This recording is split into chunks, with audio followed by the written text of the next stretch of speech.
Hello dear students, myself Navneet Bhandari and I welcome you to my channel Quantum Academy of Physics. तो बच्चों, आज हम बात करेंगे बार मैग्नेट्स और उससे रिलेटेड कुछ न्यूमेरिकल्स की।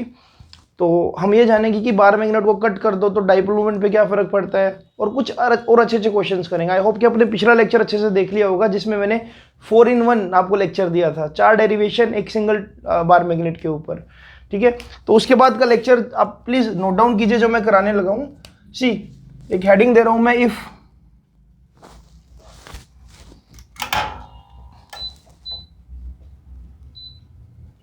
Bar magnet is cut horizontally. कहने का मतलब यह है बच्चों कि जैसे ये एक बार मैग्नेट है, this is north pole and this is south pole. इसकी पोल स्ट्रेंथ अभी क्या है, QM, और ये क्या है, QM, और लेंथ कितनी है सेपरेटिंग, 2L। अगर इनिशियल मैग्नेटिक मूवमेंट की बात करूं, MI, इनिशियल मैग्नेटिक मूवमेंट की बात करूं, तो वो कितनी होगी बच्चों, QM इंटू में 2L। लेकिन अब हम क्या करते हैं, इस बार मैग्नेट की कटिंग करते हैं बिल्कुल हॉरिजॉन्टली। मैं इसको कट कर देता हूं ऐसे। जब मैं इसको ऐसे कट कर दूंगा बच्चों, तो जो मुझे बार मैग्नेट मिलेगा कट करके, इसका आधा पीस, वो क्या मिलेगा, ये यहां पर नॉर्थ, यहां पर साउथ। और ये जो पोल स्ट्रेंथ है, क्या ये डिक्रीज होकर QM/2 हो जाएगी। पहले QM थी तो मैंने बिल्कुल आधा कट किया, तो क्या हो जाएगी, QM/2। यहां से भी क्या हो जाएगी, QM/2। और लेंथ कितनी रहेगी, उतनी की उतनी रहेगी, 2L। तो जो नई आपको मैग्नेटिक मूवमेंट मिलेगी M फाइनल, वो कितनी मिलेगी बच्चों, QM/2 इंटू में 2L। और यू कैन सी जो फाइनल मैग्नेटिक मूवमेंट मिली वो आपको मिली QM इंटू में L। तो यानी कि what happens when you cut a bar magnet from horizontally or from the middle like this, so you will get final bar magnet की जो movement होगी वो क्या हो जाएगी, इनिशियल वाली की आधी हो जाएगी। यानी you can say bar magnet की जो मैग्नेटिक मूवमेंट है, आप पहले के कंपैरेटिवली क्या रह गई, आधी रह गई। ठीक है, तो पहला केस आपको आई होप समझ आ गया होगा। देख पा रहे हो यहाँ पर डबल है और यहाँ पर क्या, ये 2 मिसिंग है। Second case, if it is cut from middle, but इस बार हम वर्टिकली कट करते हैं इसको। ठीक है, वर्टिकली कट कर देकर तो क्या होगा। ठीक है, आई होप ये केस आपने लिख लिया होगा। इसको मैं थोड़ा सा साइड में लिख देता हूं ताकि यहां पर क्लैश ना हो। तो यहां पर देखो, इस केस का रिजल्ट तो यह है ना कि जो फाइनल मैग्नेटिक मूवमेंट थी वो इनिशियल मैग्नेटिक मूवमेंट का आधा हो गई। अगर ये केस मिल जाए वर्टिकली कटिंग का, तो देखो नॉर्थ साउथ वर्टिकली कट करना है इस बार। यानी कि इस बार QM स्ट्रेंथ, ये वाली टोटल लेंथ कितनी हो जाएगी, L। ये वाली टोटल लेंथ कितनी है, L। ये भी कितना है, QM। जब इसको वर्टिकली कट करा होगा बच्चों हमने, तो हमको कुछ ऐसा मिल जाएगा। यहां पर देखो, कोई भी एक पीस क्या हो गया, नॉर्थ या साउथ, लेकिन इस बार जो लेंथ है, सेपरेटिंग लेंथ, वो कितनी रह गई, L रह गई। ये QM है, तो यहां पर भी क्या डेवलप हो जाएगा, QM डेवलप, मतलब साउथ पोल डेवलप हो जाएगा। तो इनिशियल बार मैग्नेट की मूवमेंट तो वही थी जो पहले थी। देखो QM इंटू में 2L। यहां पर क्या मिल रही है, फाइनल बार मैग्नेट की मूवमेंट QM इंटू में L। पहले 2L थी, लेकिन अब क्या मिल रही है, L क्यों मिल रही है, क्योंकि टोटल लेंथ तो 2L थी ना। अब देखो कितनी रह गई, L। तो इस केस में भी जो फाइनल बार मैग्नेट की मैग्नेटिक मूवमेंट मिलेगी वो क्या मिलेगी आपको, इनिशियल मूवमेंट का आधा। You can see. ठीक है, तो हॉरिजॉन्टल कटिंग पे क्या होगा, वर्टिकल कटिंग पर क्या होगा, ये हमने सीख लिया। कुछ और केसेस करते हैं, जल्दी से इसको नोट डाउन करो। फिर बच्चों क्वेश्चन अराइजेस कि अगर मैं हॉरिजॉन्टली कट कर दूं, देखो हॉरिजॉन्टली कट कर दिया तो देखो कुछ ऐसा बन जाएगा। अगर मैं हॉरिजॉन्टली कट कर दूं इसको, ये नॉर्थ पोल या साउथ पोल, इसका नीचे वाला पीस क्या होगा, ये वाला नॉर्थ और साउथ। आपको पता है कि इसकी पोल स्ट्रेंथ क्या है, QM/2। इसकी पोल स्ट्रेंथ भी क्या है, QM/2, लेकिन लेंथ अभी भी 2L है, राइट। यहां पर भी सेम बात है, ये भी क्या है, QM/2, और ये भी क्या है, QM/2। क्वेश्चन अराइजेस कि भाई अगर मैं बीच में से कट करके इसको ट्विस्ट करके इसके ऊपर चिपका दूं, जैसे कि अगर मैं ये हरकत करूं नॉर्थ साउथ, नीचे वाला घुमाया और नीचे रख दिया क्या कुछ ऐसे साउथ और नॉर्थ, इस केस में नेट मैग्नेटिक मूवमेंट क्या होगी? तो देखें ऊपर वाली मैग्नेटिक मूवमेंट की डायरेक्शन क्या होगी? साउथ से नॉर्थ। नीचे वाले की क्या होगी? साउथ से नॉर्थ, कुछ इस तरह से। अब आपको ये समझ आ रहा है ऊपर वाले की मैग्नेटिक मूवमेंट m1 है और नीचे वाले की अगर m2 है, तो m1 और m2 वेक्टर क्वांटिटी अगर लूँ, वेक्टर क्वांटिटी तो होती दोनों के बीच में जो थीटा की वैल्यू कितनी बटा 180 डिग्री, तो यानी कि जो नेट मैग्नेटिक मूवमेंट मिलेगी, रिजल्टेंट मिलेगा, वो क्या मिलेगा? m1 minus m2। अब m1 कैलकुलेट करूँ तो देखो m1 मैंने पहले ही कैलकुलेट किया था, कितना आ रहा था m1, इसकी ऊपर मैग्नेटिक मूवमेंट कितनी है, क्या हुआ मैग्नेटिक पोल स्ट्रेंथ कितनी है, क्या हुआ m/2 इंटू में टोटल लेंथ कितनी है 2l। सेम नीचे वाले के लिए देखें, नीचे वाले के लिए क्या है, क्या हुआ m/2 टोटल लेंथ कितनी है 2l। तो दोनों के लिए अगर मैं देखूं, दोनों के लिए देखूं तो m1 और m2 आपस में इक्वली तो है, बट डायरेक्शन अपोजिट है, इसलिए क्या हो जाएगा, जो रिजल्टेंट मिलेगा आपको क्या मिल जाएगा? 0 मिल जाएगा। तो इन फ्यूचर का कभी क्वेश्चन मिले कि बार मैग्नेट को बीच में से कट किया और घुमाकर ऐसे रख दिया कि नॉर्थ के ऊपर साउथ है और साउथ के ऊपर नॉर्थ है, राइट, तो नेट बार मैग्नेट की जो मैग्नेटिक मूवमेंट होगी बच्चों, वो क्या हो जाएगी? 0 हो जाएगी। आई होप कि आपको ये बात समझ आ गई होगी। बिल्कुल सिंपल सी साधारण सी बातें हैं, ठीक है। आज कुछ न्यूमेरिकल करते हैं बार मैग्नेट के ऊपर, क्या कुछ मिल सकता है इसके ऊपर, ठीक है। इसको जल्दी से नोट डाउन करो बच्चों। जब भी क्वेश्चन ऐसा मिल जाए कि एक बार मैग्नेट दूसरे बार मैग्नेट के साथ परपेंडिकुलर है और मान लो इसकी लेंथ है l और इसकी लेंथ भी है l, तो नेट मैग्नेटिक मूवमेंट क्या होगी? ये कुछ ऐसा भी बन सकता है कि हमने एक बार मैग्नेट को बच्चों इसे बीच में से कट किया और ये वाला हिस्सा इसके ऊपर ऐसे रख दिया, राइट, तो इस सिस्टम की बताओ नेट मैग्नेटिक मूवमेंट क्या होगी? तो आसान सा क्वेश्चन है, बिल्कुल कोई घबराने वाली बात नहीं है। देखो ऊपर वाले के लिए जो मैग्नेटिक मूवमेंट होगी साउथ से नॉर्थ की तरफ होगी ऐसे, यानी कि ये कहां पर है इसकी मैग्नेटिक मूवमेंट? m1 की मैग्नेटिक मूवमेंट डाउनवर्ड है, डाउनवर्ड के लिए क्या ले रहा हूं मैं? Minus j cap. इस वाले के लिए क्या होगी? अलोंग x एक्सिस, तो m2 के लिए मैं क्या ले रहा हूं? Plus i cap. तो आप ये देख पा रहे हो ध्यान से कि कुछ ऐसा देखने को मिल रहा है आपको, ये मैग्नेटिक मूवमेंट है m1 के लिए बेटा, ये तो है m2 के लिए। ये एंगल बन रहा है यहाँ पर क्या 90 डिग्री, और आपको पता है जब भी दो वेक्टर्स के बीच में 90 डिग्री का एंगल बनता है तो उसको सोल्व कैसे करते हैं? तो रिजल्टेंट कुछ ऐसे आएगा, right, this is resultant magnetic movement. अगर आप ड्रॉ कर लो इसको ऐसे, राइट, तो सिंपल सी बात है, सोल्व कैसे करते हैं आपको आता ही है। अंडर रूट इसकी मैग्नेटिक मूवमेंट m1 का स्क्वायर प्लस m2 का स्क्वायर, राइट। अब आपको ये भी बोला गया, कंडीशन दे रखी है कि दोनों की जो पोल स्ट्रेंथ है बच्चों वो इक्वल है। तो अगर पोल स्ट्रेंथ इक्वल है तो देखो ऐसा भी कर सकते हो आप, अगर पोल स्ट्रेंथ इक्वल है तो m को क्या लिख सकता हूं मैं यहां पर, क्या हुआ m इंटू में l का स्क्वायर, मतलब क्या हुआ m स्क्वायर इंटू में l का स्क्वायर प्लस क्या हुआ m स्क्वायर इंटू में l का स्क्वायर। तो जब मैं सोल्व करूंगा तो बन जाएगा ये 2 क्या हुआ m स्क्वायर l का स्क्वायर अंडर रूट, तो यानी कि अंडर रूट 2 क्या हुआ m इंटू में l, यानी कि जो मैग्नेटिक मूवमेंट होगी वो रूट 2 टाइम्स m के इक्वल हो जाएगी, जो रिजल्टेड मैग्नेटिक मूवमेंट होगी। समझ पा रहे हो इस बात को? अगर यहाँ पर कुछ भी वैल्यूज दे दी जाए और आपको ऐसे परपेंडिकुलर दे दी जाए तो आप इसको कर पाओगे इन फ्यूचर। तो इस तरह के क्वेश्चंस को मतलब कर लेना टैकल। ऐसे क्वेश्चन जो है जनरली नहीं पूछे गए आज तक बोर्ड एग्जाम में, इतनी बार इतने क्वेश्चन नहीं आए ऐसे, बट हाँ हमको एक कंडीशंस पता होनी चाहिए कि ऐसा रख दिया जाए तो क्या होगा, ठीक है। चलो कुछ और क्वेश्चन ट्राई करते हैं आगे। तो बच्चों अब इस क्वेश्चन को ध्यान से देखो जरा।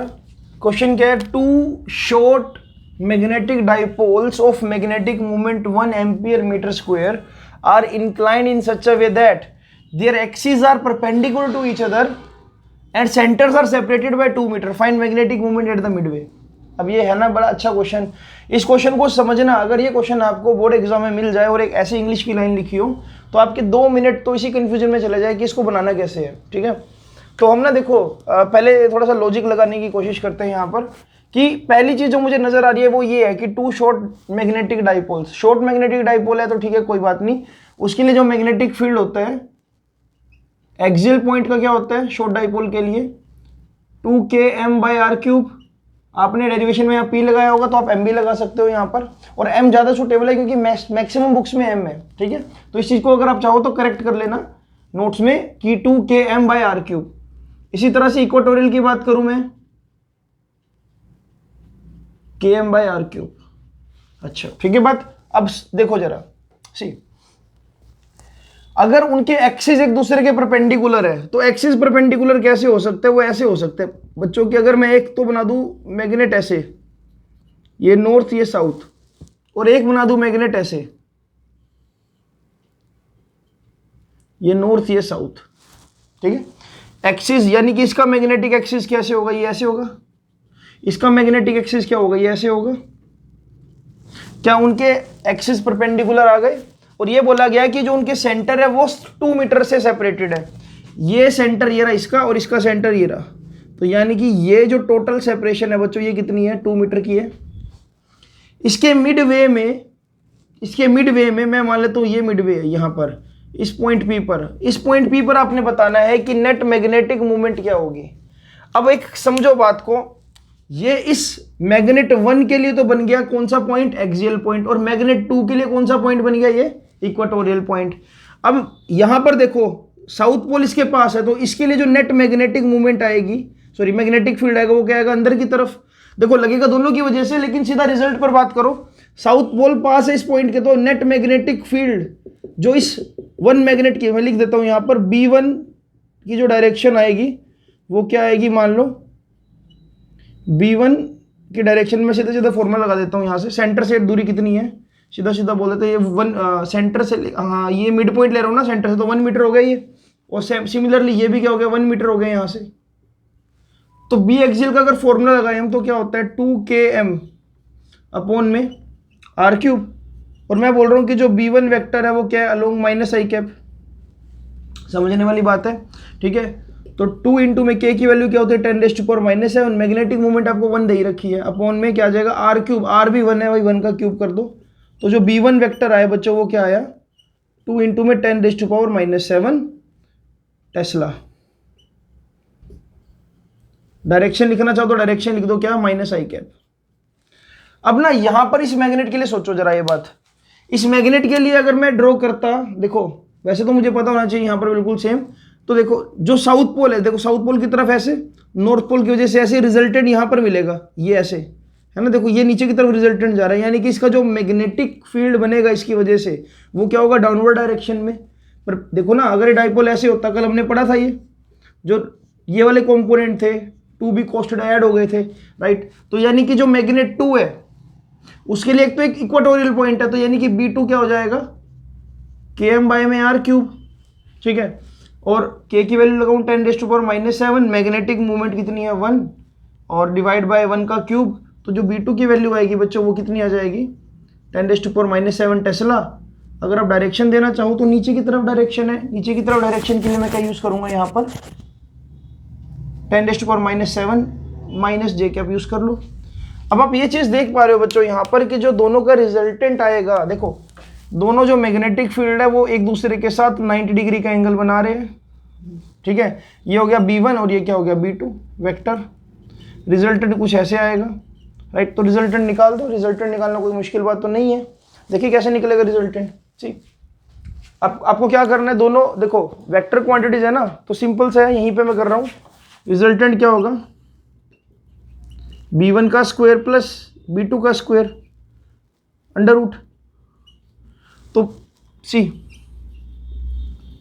B1 कितना है? B1 ये रहा 2 इंटू 10⁻⁷ का स्क्वायर। B2 कितना है? 10⁻⁷ का स्क्वायर। जब मैं इसको सोल्व करूंगा बच्चों तो रिजल्टेंट क्या आएगा? 4 इंटू में 10⁻⁻14 प्लस 10⁻⁻14 ये आ जाएगा। अगर मैं इसको सिंप्लीफाई करूं बच्चों तो सिंप्लीफाई करके सीधा सीधा जो रिजल्ट मिलेगा आपको वो मिल जाएगा √5 into 10⁻⁷ Tesla. So in this case you can solve like this. इसको नोट डाउन कर लो बच्चों, ये भी बहुत अच्छा क्वेश्चन है। मेन प्रॉब्लम क्वेश्चन में नहीं होती। देखो क्वेश्चन तो आप, अगर आपको कोई समझा देगी क्वेश्चन में ये करना है, फॉर्मूला तो आप लगा दोगे। मेन बात होती है कि लैंग्वेज को समझना, राइट। एक एक वर्ड को ध्यान से पढ़ो, पता नहीं कौन सा वर्ड आपके लिए बहुत बड़ा एक लूप होल क्रिएट कर दे क्वेश्चन में, ठीक है। जैसे कि यहाँ पर 2 शॉर्ट मैग्नेट, ये देखो जो वर्ड है 2 शॉर्ट मैग्नेटिक डाइपोल, यानी कि मुझे पता था कि मुझे शॉर्ट मैग्नेट का रिजल्ट यूज करना है, ठीक है। तो जल्दी से इसको नोट डाउन करो, फिर आगे चलते हैं बच्चों। और वैसे एक बात बताता हूँ आपको, सी एक बात और भी इसमें आप आइडिया लगा सकते हो, अगर यहाँ पर शॉर्ट मैग्नेटिक डाइपोल ना भी होता तो जो ये डिस्टेंस है ना, ये 2 मीटर, मैं बोल रहा हूँ कि सेंटर 2 मीटर से सेपरेटेड है, तो बाय डिफॉल्ट यहाँ पर आर ग्रेटर देन एल हो चुका है। यार मैग्नेटिक डाइपोल बहुत छोटा होता है, और आप 1 मीटर की बात करो, 1 मीटर इतना साइज होता है कम से कम, है ना, तो बाय डिफॉल्ट वो एल से बहुत ज्यादा साइज है। तो आप यहां से भी कंक्लूजन निकाल सकते हो कि अगर ये मीटर्स में दे रखा है, ये मीटर्स में दे रखा है आपको सेपरेटिंग डिस्टेंस, तो बाय डिफॉल्ट आप इसको छोटा ही कंसीडर करोगे। बस एक बहुत बड़ा ऑब्जेक्ट है, अगर आप उसको देख रहे हो पास खड़े होकर, बस एक बहुत छोटा ऑब्जेक्ट है अगर आप उसको एफिल टावर से देख रहे हो। समझ पा रहे हो इस बात को? सो या तो आप यहां से जज करोगे या आप इस सेपरेटिंग डिस्टेंस से भी जज कर सकते हो। ठीक है, इसको जल्दी से नोट डाउन करो। See there is one more question बच्चों, ये भी बहुत अच्छा क्वेश्चन है। There are two small bar magnets which are placed such that their north poles are separated 30 centimeter east and 20 centimeter west from a compass needle, and you have to find out the ratio of magnetic moment अगर वो needle में जरा सी भी deflection नहीं आ रही है। समझते हैं, कोई बात नहीं। देखो पहले ना एक कंपास नीडल प्लेस कर दो यहां पर, ठीक है, कंपास नीडल प्लेस कर दी, यहां पर नॉर्थ पोल बना दो, यहां पर साउथ पोल बना दो। अब ये देखो कि जो नॉर्थ पोल है वो कैसे सेपरेटेड है, 30 सेंटीमीटर ईस्ट, यानी कि ईस्ट ये वाला हो गया, यहां से जो दूरी है वो कितनी है, 30 सेंटीमीटर किसकी, एक नॉर्थ पोल की, एक मैग्नेट जिसके नॉर्थ पोल की दूरी 30 सेंटीमीटर ईस्ट है, and 20 centimetre west from compass needle, यहां से अगर वेस्ट की तरफ जाऊं तो ये 20 सेंटीमीटर वेस्ट, और यहां पर भी एक नॉर्थ पोल बना दो। अब आपको यह बताना है कि अगर ये नीडल बिल्कुल डिफ्लेक्ट ना करे, आपको यह बताना है कि अगर ये नीडल बिल्कुल डिफ्लेक्ट ना करे तो इसका जो मैग्नेटिक मूवमेंट है m1 और इसका जो मैग्नेटिक मूवमेंट है m2, उनका रेशियो क्या है, राइट। तो आपको ये चीज जज करनी है। तो देखते हैं, बिल्कुल सिंपल है, इसको एक बार नोट डाउन करो आप जरा। तो बच्चों देखो जरा इसको करने का तरीका क्या है। अब ये जो मान लो कंपास नीडल मान लो किसी पी पॉइंट के ऊपर है, अब ये पी पॉइंट जो है वो इसके लिए भी एक्सियल पॉइंट है और इस मैग्नेट के लिए भी एक्सियल पॉइंट है। डिफ्लेक्ट ना होने की कंडीशन क्या हो सकती है कि जो इसका मैग्नेटिक फील्ड है वो यहाँ पर जो लग रहा हो यानी कि B1, और इसका जो मैग्नेटिक फील्ड यहाँ पर जो लग रहा हो B2, वो बिल्कुल इक्वल आ जाए। अगर B1 इक्वल टू B2 आ जाए या इसका एक्सियल पॉइंट का मैग्नेटिक फील्ड इसके एक्सियल पॉइंट के इक्वल आ जाए तो ये नीडल कभी डिफ्लेक्ट नहीं हो सकती, क्योंकि इस पर अगर B की वैल्यू 0 कर दी जाए, नेट B 0 हो गया तो लगने वाला जो नेट फोर्स है वो बाय डिफॉल्ट 0 हो जाएगा, क्योंकि आपको पता है कि force divide by pole strength क्या हुआ है, is basically what definition of B, है ना। तो अब देखो B1 और B2 के इक्वल होने की कंडीशन क्या है। अगर मैं B1 की बात करूं, ये डिस्टेंस 20 है ना, और शॉर्ट डाइपोल है, शॉर्ट डाइपोल के लिए रिजल्ट क्या होता है 2km/r³। अब यहाँ पर 2 इंटू में k की वैल्यू 10⁻⁻⁷, मैग्नेटिक मूवमेंट 1, मतलब सॉरी मैग्नेटिक मूवमेंट इसकी 1 ले लेता हूँ मैं, और सामने वाले के लिए क्या है अगेन सेम 2 इंटू में 10⁻⁻⁷ इंटू में m2 डिवाइड बाय r³, लेकिन इसके लिए r कितना है 20 का क्यूब, 20 सेंटीमीटर का क्यूब, सेंटीमीटर की बात चल रही है यहाँ पर, और यहाँ पर इसके लिए क्या है 30 सेंटीमीटर का क्यूब। जो मुझे समझ आ रहा है बच्चों, ये लो 10⁻⁻⁷ से 10⁻⁷ कैंसिल हो गए, यहाँ पर सेम था सब कुछ। अब यहाँ पर ना कहानी ये यहाँ पर आगे अटक गई कि m1/m2 जो है वो m1/m2 जो है वो आ रहा है 20 का क्यूब अपॉन में 30 का क्यूब।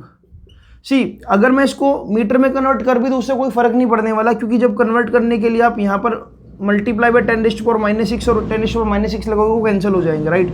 अब यहीं से आपको देखो आंसर मिल जाएगा आपका, 2 का क्यूब होता है 8 और 0 कितनी है यहाँ पर, तो ये लो 8000 डिवाइड बाई 3 का क्यूब 27, लो जी 27000 डिवाइड बाई m1/m2।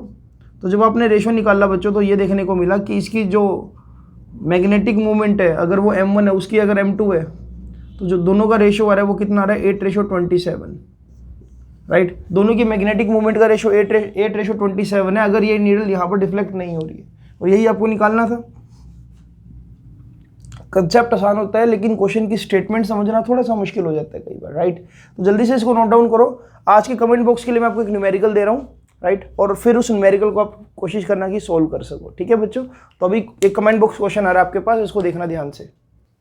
सी बच्चों, आज का जो कमेंट बॉक्स क्वेश्चन है ये बहुत अच्छा है। मैं इसको लैंग्वेज की फॉर्म में ना लिखकर सीधा आपको एक्सप्लेन कर रहा हूँ। दो मैग्नेट्स है जो क्रॉस पोजीशन में पड़े हैं, एक के ऊपर एक दूसरा मैग्नेट रखा हुआ है। जो हॉरिजॉन्टल मैग्नेट है उसकी मैग्नेटिक मोमेंट है m1 और जो वर्टिकल मैग्नेट है उसकी मैग्नेटिक मोमेंट है m2। हमने एक पॉइंट P कंसिडर किया इस जगह पर। यहाँ पर दोनों का जो भी रिजल्टेंट होगा मैग्नेटिक फील्ड का, सी एक्सिस आर परपेंडिकुलर, मैं बोल रहा हूँ यहाँ पर जो भी रिजल्टेंट होगा मैग्नेटिक फील्ड का वो 30 डिग्री का एंगल बना रहा है हॉरिजॉन्टल के साथ। Resultant is making 30 degree angle with the horizontal. Resultant किसका? मैग्नेटिक मोमेंट्स का। आपको बताना है कि इस गिवन इन्फॉर्मेशन से m1 रेशो m2 क्या होगा, राइट। इस गिवन इन्फॉर्मेशन से आपने बताना है कि m1 रेशो m2 क्या होगा। और ये मान के चलो कि दोनों के सेंटर से जो ये दूरी है, ये दूरी कितनी है? r, है ना। तो ऑप्शंस मैंने आपको दे दिया √3/2, 1/2, 1/√3 एंड √3/4। तो इसी के साथ इस लेक्चर को मैं यहीं पे वाइंड अप कर रहा हूँ। अब से मैं कोशिश करूंगा कि इस चैप्टर के लेक्चर 25 मिनट तक या 20 मिनट में इसको वाइंड अप कर दूं। आई होप कि आपको ये लेक्चर देखकर मजा आया होगा और नोट्स आपने बनाए होंगे।